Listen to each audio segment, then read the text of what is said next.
अस्सलाम वालेकुम to all. उम्मीद करता हूँ आप सब खैर वाफियत के साथ होंगे। दोस्तों, हमने जैसे लास्ट क्लास के अंदर एक टॉपिक किया था कंट्रोल सिस्टम का, उस कंट्रोल सिस्टम के अंदर आगे हम बात करते हैं व्हाट इज़ फीडबैक।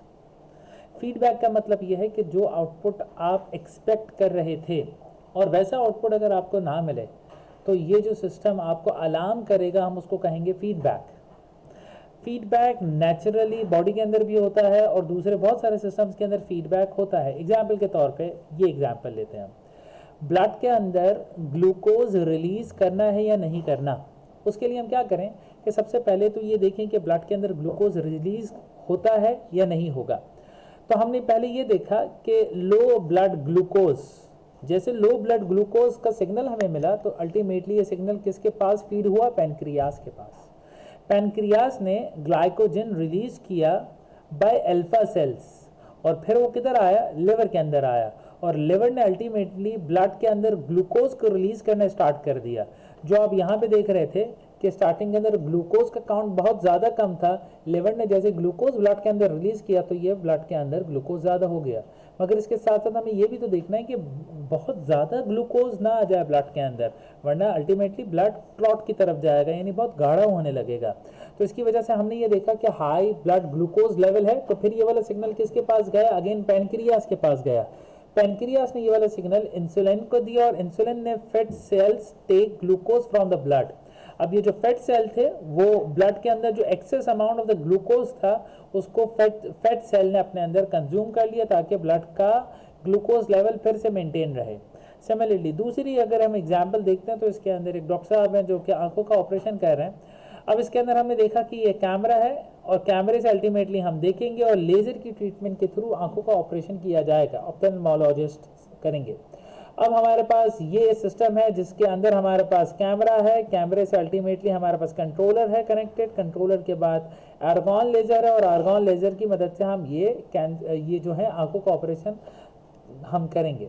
उसके लिए हमने ये देखा कि हमारे पास जो सिस्टम है उस सिस्टम के अंदर दो चीज़ें लगी हुई है, एक तो कंट्रोलर होगा और उसके साथ साथ कैमरा एंड द लेज़र होगा। RS का स्टार्टिंग के अंदर हमारे पास था पोजीशन RS और आउटपुट के अंदर हमारे पास था Y ऑफ S। बीच में हमारे पास कोई कंट्रोलर है, इस कंट्रोलर से दूसरा सिस्टम एक कनेक्ट है जिसको हम कहते हैं TD, और TD का सिस्टम जैसे कैमरे के अंदर मतलब जो हमारा लेज़र है उसके अंदर इनपुट देगा तो उसके अंदर ये वाली जो चीज़ है हम उसको कहते हैं ट्रांसफ़र फंक्शन। ये ट्रांसफ़र फंक्शन भी कहते हैं, गेन ऑफ द सिस्टम भी कहते हैं। तो ये जब फीड इसके अंदर होगा तो ये अल्टीमेटली इसका आउटपुट निकाल के देगा। उस आउटपुट को हम देखेंगे और ये पता करेंगे कि आउटपुट क्या अप टू द रिक्वायरमेंट है कि नहीं। अगर वो अप टू द रिक्वायरमेंट है तो फिर हम उसको आगे प्रोसेस की तरफ ले जाते हैं।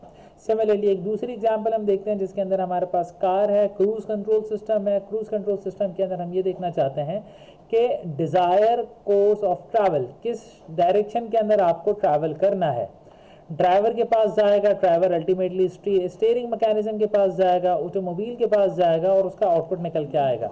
इस डायग्राम के अंदर आप देख सकते हैं कि हमारे पास दो किस्म के आउटपुट हैं। एक तो हमारे पास है डिज़ायर्ड डायरेक्शन ऑफ ट्रैवल, दूसरा है actual direction of the travel.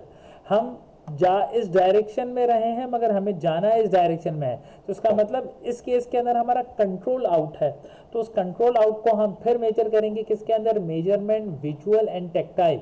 जो हमारी स्टीयरिंग्स को हम चला रहे हैं और जो हम देख रहे हैं उसकी मदद से कंट्रोल सिस्टम एक्टिवेट होगा और एक्टिवेट होने के बाद अल्टीमेटली गाड़ी जिस डायरेक्शन के अंदर जानी चाहिए थी उस डायरेक्शन में जाने लगेगी, जो कि हमारा actual course of the travel होगा। तो इस तरीके से हम कंट्रोल सिस्टम डिज़ाइन करते हैं। कंट्रोल सिस्टम डिज़ाइन करने के कुछ फ़ायदे क्या हैं? हमारा स्टडी स्टेट एरर कम हो जाता है। स्टडी स्टेट एरर का मतलब कितना टाइम लगेगा आपको सिस्टम को स्टेबलाइज करने के अंदर, तो वो है स्टडी स्टेट स्पेस एरर। और इसके अलावा रोबस्टनेस आएगी, यानी हमारा सिस्टम ज़्यादा एक्यूरेट हो जाएगा, ऑटोमेशन ज़्यादा हो सकती है और स्टेबलाइजेशन होगी।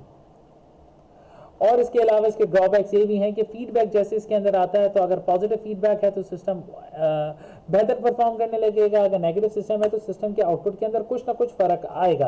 और ये कॉम्पिटिशनली हैवी भी होता है, यानी चूंकि फीडबैक आता है, फीडबैक आने के बाद हम देखते हैं कि सिस्टम के अंदर वो काम हो रहा है कि नहीं हो रहा है, तो इसकी वजह से सिस्टम ज़रा टाइम कंज्यूमिंग हो जाता है। मगर विदाउट कंट्रोल हम सिस्टम के अंदर आउटपुट नहीं ले सकते।